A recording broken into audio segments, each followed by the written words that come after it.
Para pembelajar yang penuh semangat, senang berjumpa kembali pada video pembelajaran kali ini. Tema pembelajaran kita kali ini adalah tentang cerita sukses pelestarian alam, khususnya hutan, yang dilakukan dalam skema carbon trading. Untuk belajar mengenai ini, bersama-sama saya telah hadir Bapak Aditya Heru Wardana. Selamat sore Pak Adit.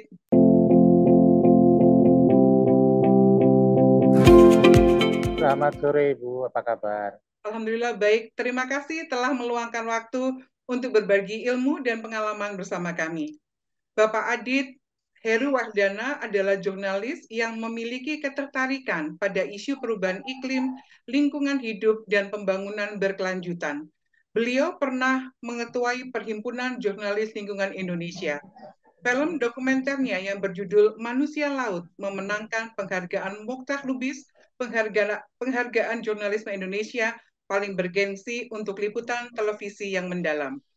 Para pembelajar yang budiman, kita akan belajar mengenai carbon trading melalui cerita tentang 6 desa di pedalaman Jambi yang berhasil menembus pasar perdagangan karbon dunia, berhasil memulihkan deforestasi hutan, dan memperoleh kompensasi imbal jasa lingkungan atau yang dikenal dengan carbon trade dengan skema REDD+, berhasil mengelola hutan melalui skema perhutanan sosial, berhasil mendapatkan pemerintah untuk hutan adat mereka, berhasil memperoleh miliaran rupiah dari perdagangan karbon untuk menjaga hutan lindung, dan berhasil memperjuangkan hak kelola hutan desa. Pak Adit, ini yang Bapak potret itu adalah success story gitu ya. Saya ingin sedikit setback ke belakang ketika masyarakat itu harus bertransisi dari pola pengelolaan hutan yang lama yang kemudian destruktif, menghasilkan deforestasi, kemudian sampai yang sekarang. Saya hanya ingin mengetahui bagaimana ketika itu masyarakat desa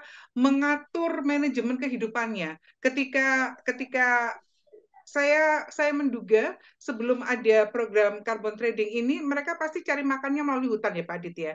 Sehingga Ya, dan itu prosesnya memerlukan 10 tahun. Saya hanya ingin tahu bagaimana apa yang menjadi sumber pemasukan mereka sebelum akhirnya mereka dapat menikmati hasil dari hutan tanpa harus mengeksploitasi hutannya. Boleh Pak Adit bagikan pada kami? oh ya, untuk masyarakat di sana kan mereka istilahnya berkebun ya, mengambil hasil hutan, kemudian menanam apa namanya buah-buahan. Mereka juga ada yang bertani, jadi di sekitar sungai itu karena sumber airnya banyak juga untuk pertanian. Makanya ketika hutannya rusak, sungainya kering, pertanian mereka juga hilang begitu. Itu apa namanya? Dan tentu ada sebagian kecil masyarakat yang memang menjadi waktu dulu itu bekerja menebang pohon gitu. Jadi kalau ada pesanan gitu, mereka masuk hutan menebang pohon. Nah, biasanya untuk yang bekerja atau memiliki mencari penghasilan dan menebang pohon ini yang agak lama untuk membangun kesadarannya karena mereka biasanya mendapatkan uang yang cepat, kemudian ada perubahan itu kan uangnya jadi agak lama, uangnya masih 1 tahun atau 2 tahun lagi begitu ya.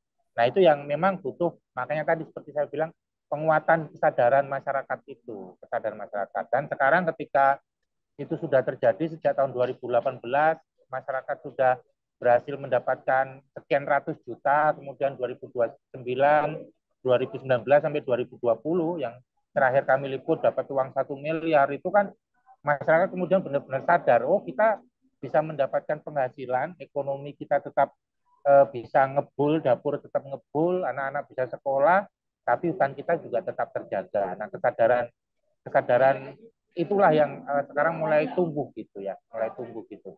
Oh, luar biasa.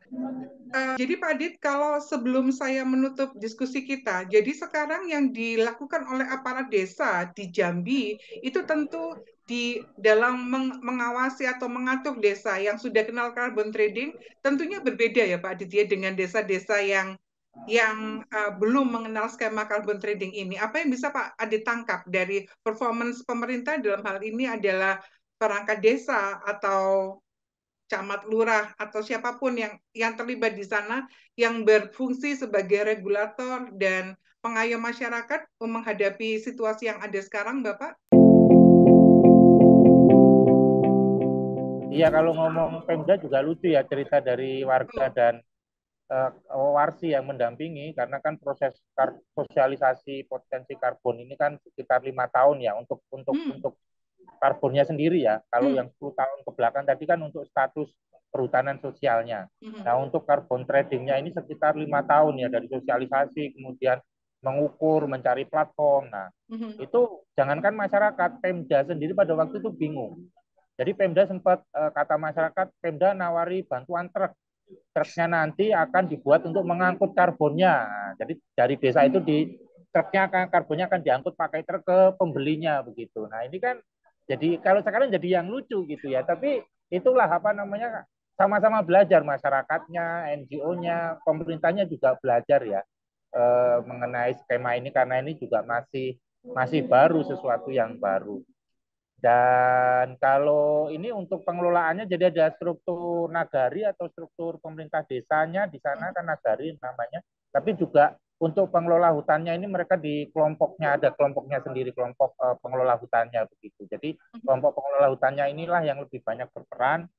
Untuk kalau desa kan udah punya perannya sendiri ya, misalnya dia menyediakan layanan masyarakat untuk pengurusan administrasi, Hmm. ya, kemudian mengelola dana desa begitu ya, melaksanakan program pemerintah, misalnya ada survei atau ada apapun dari pemerintah.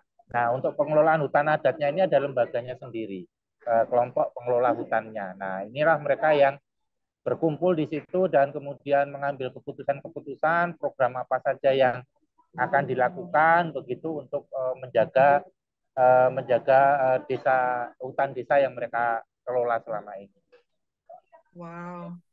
Saya bayangkan kehidupan di desanya sudah tentram ya Pak ya. Artinya meskipun tinggal di desa, tapi mereka hidup dalam kualitas yang mereka enggak harus bekerja setiap hari karena ya kerjanya tiap hari adalah menjaga hutan dan menjalankan kehidupan sehari-hari gitu ya Pak ya. Tidak ada yang harus ras melakukan apa gitu. Menarik ya Pak Adit, menarik sekali. Terima kasih banyak Pak Adis atas penjelasan yang demikian mengesankan dan bagi saya semuanya berdaging. Pembelajar yang budiman, semoga bermanfaat dan sampai jumpa di video pembelajaran mendatang.